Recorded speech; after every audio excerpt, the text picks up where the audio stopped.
Her arm was clamped earlier in the play. I mean, look at that. Like, what can she do there? She literally can do nothing. The Indiana Fever just came out of one of the most outrageously rigged games ever seen. And this time, the blame doesn't rest solely on the referees. No, this round, it's also about one of the most disastrous coaching decisions in recent memory. This was an embarrassing performance. How do you lose at home to the Dallas Wings? You lose at home to the Dallas Wings that lost to the gum on the bottom of the shoe, Chicago Sky 3 times. They lost to the Sky 3 times. You lose to the Dallas Wings. Man, stop it, man. Stephanie White is a joke. The Fever suffered a heartbreaking 81-80 defeat. And this loss wasn't simply the result of a single missed shot. They fell to the Dallas Wings, arguably the weakest and most struggling team in the entire WNBA. I just watched one of the biggest puke fest I've ever seen in my entire life. This matchup was loaded with blatant double standards from the refs, rough physical play at its peak, and some of the worst officiating moments imaginable. But here's the catch. It wasn't only about the referees. Stephanie White, who publicly blasted the officials after the game for their bias, somehow overlooked her own major blunders that cost her team dearly. 1-3 run at home by the opposing team on you when the opposing team is the Dallas Wings and they're not any good. And let me tell you, this has now turned into a seriously disturbing pattern, and it's becoming extremely alarming. If you believe both the corrupt refs and Stephanie White together completely wrecked the Fever's game, drop a "we are done" in the comments below right now. So, what exactly went down in this intense matchup? Let's break it all down. The recent Wings vs. Fever game ended with an 81-80 nail-biting final score. But let's be honest, this wasn't just about losing by a single heartbreaking point. Nah, this was a full-on masterclass in how to steal a game without actually playing better basketball. And the real so-called MVPs? The 3 people shamelessly wearing stripes. Guys, today, it's bad enough when you have the referees being so incompetent, so inconsistent, clearly calling things one way for a certain player and calling it another way for another player. From the very start, that whistle felt way too picky. And by picky, I mean it clearly seemed to have a favorite team in mind. Paige Buchers, who often benefits from soft and favorable whistle treatment, blatantly shoves off to create space. Play on. But the moment Sophie Cunningham so much as breathes near her, the refs blow it for a foul. Now here's the one that still makes my head spin. Late in the fourth quarter, the Fever are closing the gap. The crowd is roaring and momentum is swinging their way.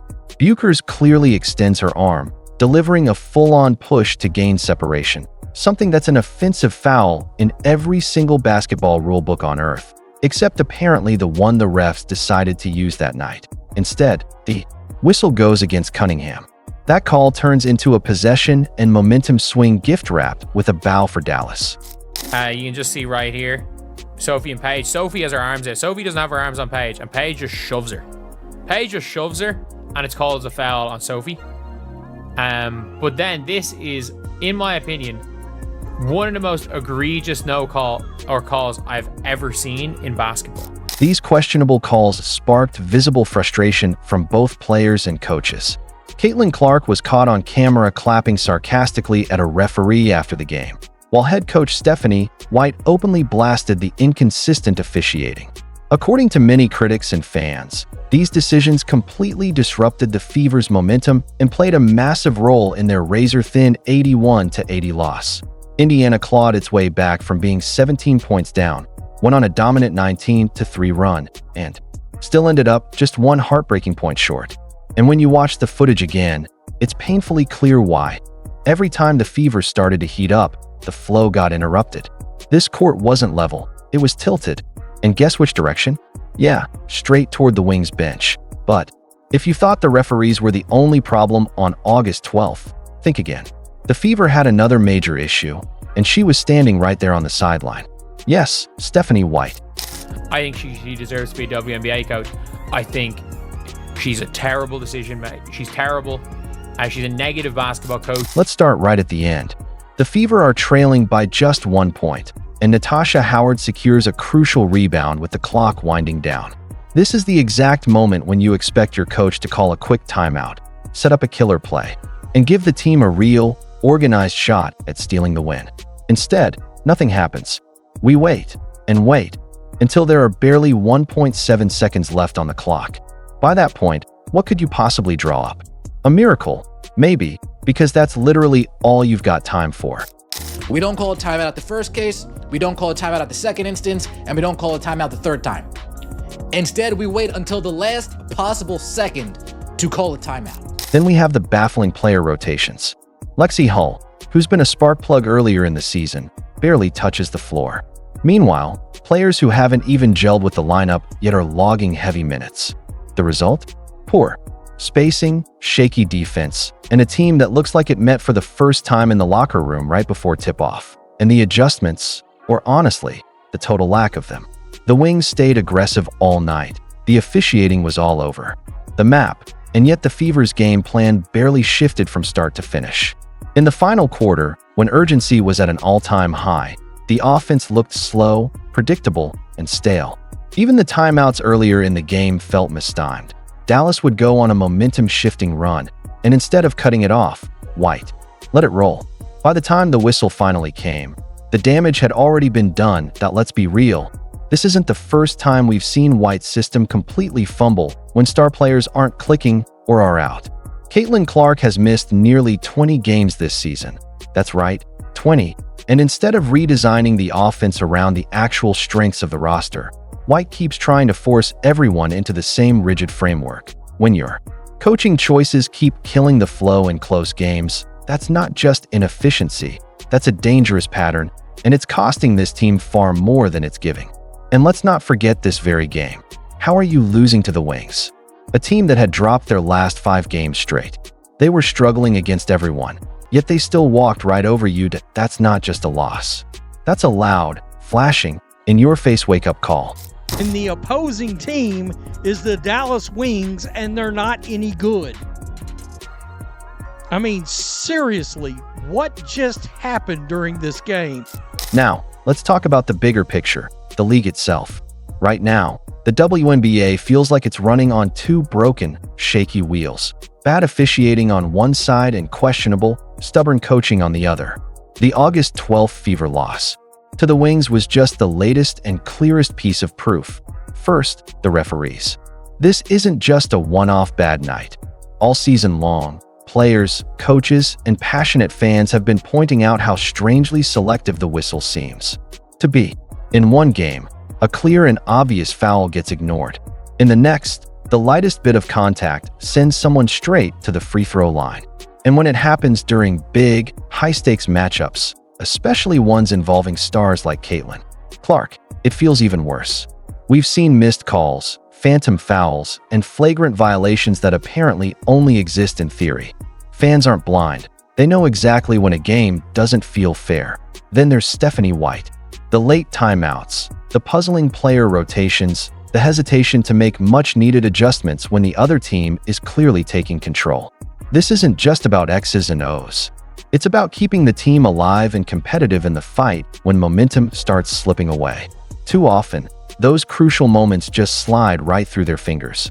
Put both problems together, and you've got the perfect, frustrating recipe for disaster. The league is working extremely hard to grow, to bring in millions of new fans, especially with that massive $2.2 billion media deal.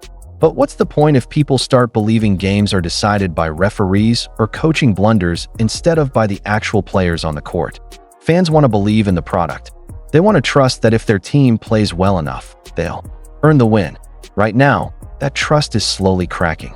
If the WNBA doesn't fix these officiating problems and help coaches like White sharpen up their approach, they risk losing far more than just games. They risk losing the valuable momentum they fought so hard to build. After the game, Stephanie White had plenty to say about the referees, the double standards, the calls that favored Dallas. And yes, some of her points were absolutely valid. But here's the real problem. She said nothing about herself. Not a single word about the poorly timed timeout. Not a whisper about the questionable player rotation choices. No mention of the painfully slow and predictable adjustments. This isn't the first time. White has developed a noticeable habit of standing at the microphone and pointing outward instead of inward. And it's a dangerous pattern that makes the losses sting twice as much. Because if the head coach won't even acknowledge her own role, how can the team possibly fix what's broken? Indiana has undeniable talent: Boston, Mitchell, and when she's healthy, Clark.